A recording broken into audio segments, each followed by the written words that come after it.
and explain to you the subject to the best of my ability.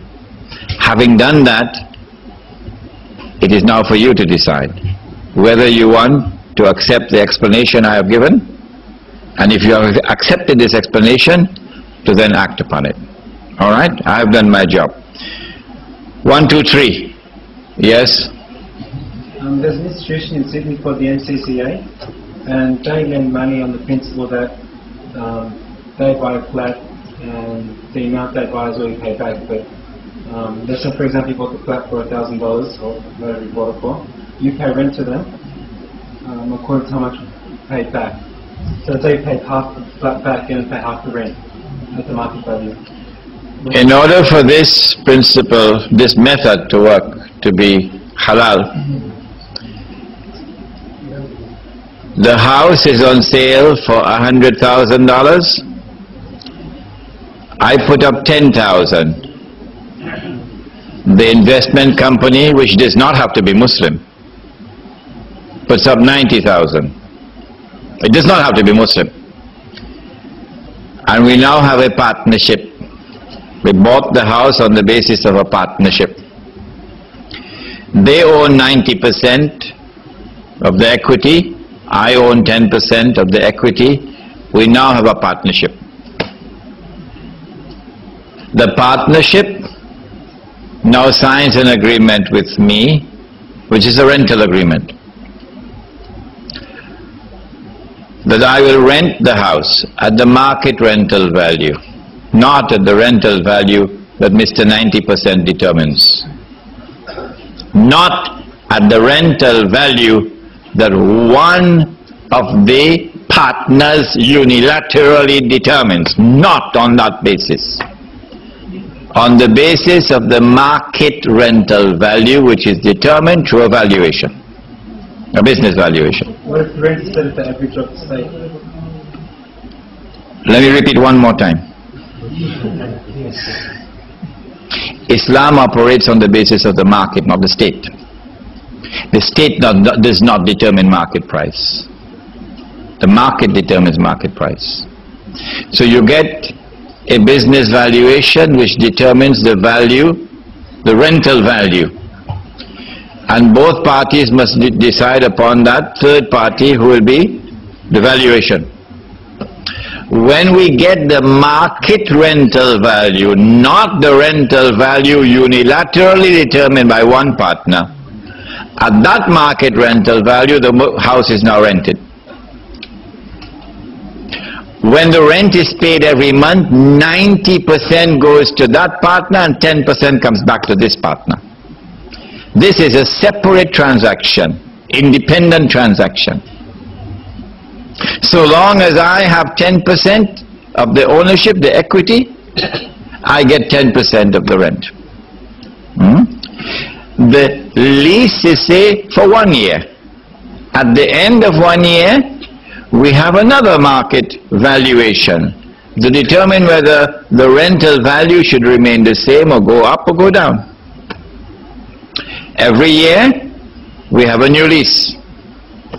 Okay? Now, in addition to this, we have a second agreement.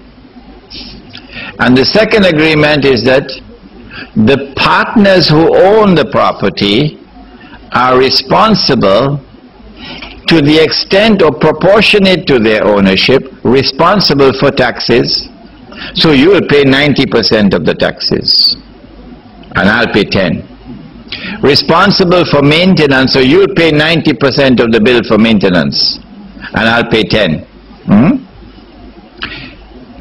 And that the partners have the permission to agree upon one partner increasing his equity.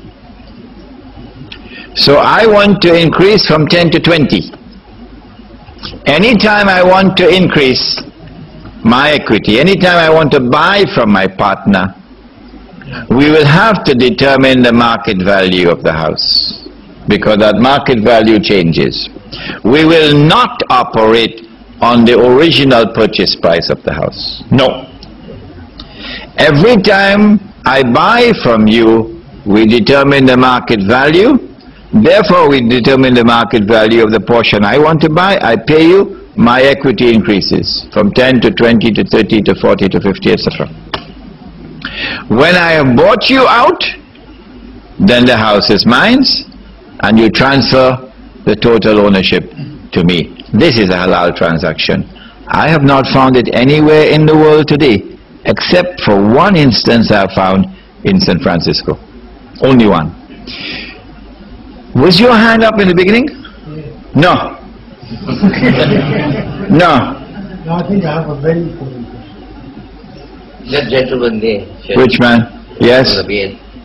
In a situation, if somebody buys a house, borrows money from the bank, say buys a house for $150,000, and say 4 or 5 years down the track, he realises that it was haram, and he decides to repent and sells the house. Okay? He bought the house for $150,000, he sold the house at the market value, which is about $300,000. Is he entitled to the profits? Yes. Entitled to I just mentioned it. فَمَنْ جَاءَهُ مَوْعِظَةٌ مِّن رَبِّهِ فَانْتَهَى فَلَهُ مَا سَلَفَ وَأَمْرُهُ إِلَى اللَّهِ. You don't have to give away that profit as charity. You don't have to give away or leave it with the buyer, reduce the price. No. Yes? I just want to know the charges, is that riba too? Because like you send money overseas, they put the charges that too. So that's riba. If money is being transported, then the person who receives it is not using that money, it's just in a bag. He has no access to that money. And he's just taking the money from one place to another. Why should he do that free of charge? Why should he do that free of charge? He's taking his time, he has to use his horse, his Toyota Camry. So, to move money from one place to another, alright, that is something for which you should have to pay the person who is working. However,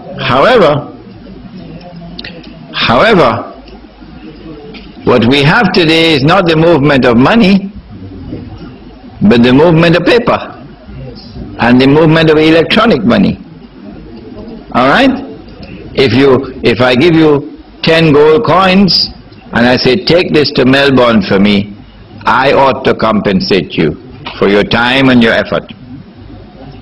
But this is halal money.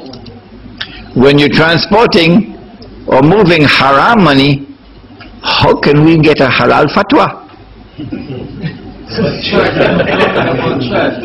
No, the money is haram. You pay your zakat. And you took paper money to pay your zakat. The paper money is haram. I want to know what kind of mathematical formula I have to use to get haram to deliver halal. Beyond me, I never studied that chapter in mathematics. This is haram. How can halal emerge from haram? Alright? Can we ask last 2 questions and then? I think the Sheikh raised Yes. is a disturbing and important one. The Sheikh has not raised the point, the Sheikh has deferred with me. I know Alright, here we are. that's his right to do that, but it looks like a lot of Muslims have this problem. They argue that just because they're Muslims, why should they be poor? Why shouldn't they own a house? But this is baloney because simply you should not contract any haram thing. But I think you should respond to him. I think Next one. Last question.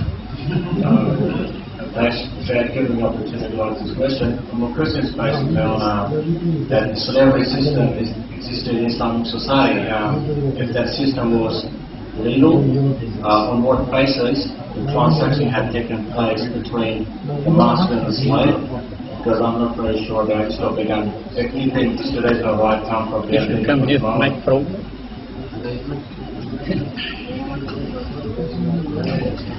Islam did not institute slavery.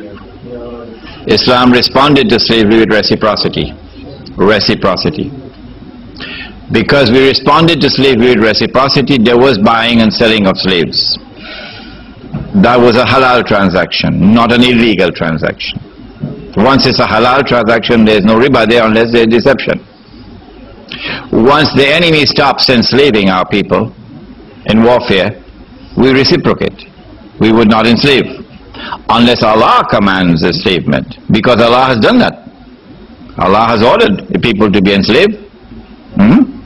So long as the enemy does not enslave our prisoners of war, we will not enslave their prisoners of war. There is no other means through which people can be enslaved. Alright?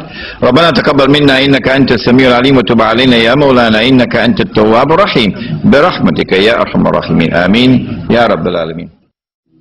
يا بيت القدس لنا أمل ستعود